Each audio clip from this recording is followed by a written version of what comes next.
एकादशी मैया की जय हो। पापा कुंसा एकादशी आश्विन शुक्ल 11 एकादशी को पापा कुंसा एकादशी कहते हैं। इस दिन भगवान विष्णु का पूजन कर व्रत किया जाता है। इसके प्रभाव से पुत्र पत्नी धन वैभव लक्ष्मी आदि प्राप्त कर मोक्ष की प्राप्ति होती है। इस व्रत में केले का साकार लेना चाहिए। केला भगवान विष्णु का मुख्य पूज्य और प्रिय फल है, इसलिए इस दिन केले का महत्व होता है। तो एकादशी मैया की जय हो। बोलो विष्णु भगवान की जय हो। गणपति भगवान की जय। श्री भगवानों की जय हो।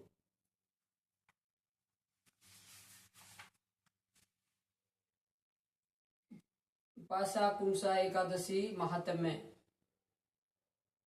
युधिष्ठिर बोले कि हे भगवान, आश्विन मास की शुक्ल पक्ष की एकादशी का नाम क्या है तथा उस व्रत के करने से कौन सा फल मिलता है, सो सब कहिए। उस पर श्री कृष्ण भगवान बोले कि हे राजन, आश्विन मास की शुक्ल पक्ष की एकादशी का नाम पाषाण कुर्सा है। इसके व्रत करने से समस्त पाप नष्ट हो जाते हैं।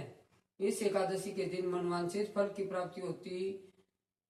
प्राप्ति के लिए श्री विष्णु भगवान की पूजा करनी चाहिए। जो मनुष्य कठिन तपस्याओं के द्वारा फल प्राप्त करते हैं, वह फल इस एकादशी के दिन एक शीर्ष आकार में शेष नाग पर शयन करने वाले विष्णु भगवान को नमस्कार कर देने से मिल जाता है। जो मनुष्य शंख चक्रधारी विष्णु भगवान की शरण में जाता है, उसे यम यातना नहीं मिलती। जो पापी मनुष्य अनायास इस एकादशी का व्रत करते हैं, उन्हें यम के दुख नहीं मिलते। जो विष्णु भगवान शिव जी की निंदा करते हैं अथवा जो शिव भक्त विष्णु भगवान की निंदा करता है, वे दोनों नरक को जाते हैं। 1000 अश्वमेध यज्ञ और 100 राजस्व यज्ञ का फल इस एकादशी के व्रत के फल से मिलता है।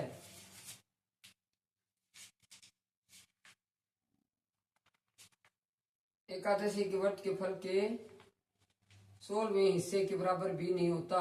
अर्थात एकादशी व्रत के समान संसार में अन्य दूसरा व्रत नहीं है। एकादशी के समान विश्व में ऐसी पवित्र तिथि है एक एकादशी। इस एकादशी के व्रत से मनुष्य को स्वस्थ शरीर और सुंदर स्त्री तथा धन धान्य मिलता है। अंत में स्वर्ग की प्राप्ति होती है। जो मनुष्य इस एकादशी के व्रत में रात्रि को जागरण करते हैं, उन्हें बिना किसी रोग के स्वर्ग मिलता है। जो मनुष्य इस एकादशी का व्रत करते हैं, उनके मातृ पक्ष के 10 पुरुष, पितर पक्ष के 10 पुरुष और स्त्री पक्ष के 10 पुरुष विष्णु का वेश धारण करके तथा सुंदर आभूषणों से युक्त होकर गरुड़ पर सवार होकर विष्णु लोक को जाते हैं। जो मनुष्य एकादशी के दिन भूमि और गो जल उपनाह वस्त्र छत्र आदि का दान करते हैं, उन्हें यमराज के दर्शन नहीं मिलते हैं। गरीब मनुष्यों को भी यथाशक्ति कुछ दान देकर कुछ पुण्य अवश्य ही पैदा करना चाहिए। जो मनुष्य तालाब, बगीचा, धर्मशाला, प्याऊ, अन्न क्षेत्र आदि बनवाते हैं, उन्हें यम के दुख नहीं मिलते। वह मनुष्य इस लोक में स्वस्थ दीर्घायु वाले तथा धन धान्य से पूर्ण होकर सुख भोगते हैं तथा अंत में सर्वलोक को जाते हैं।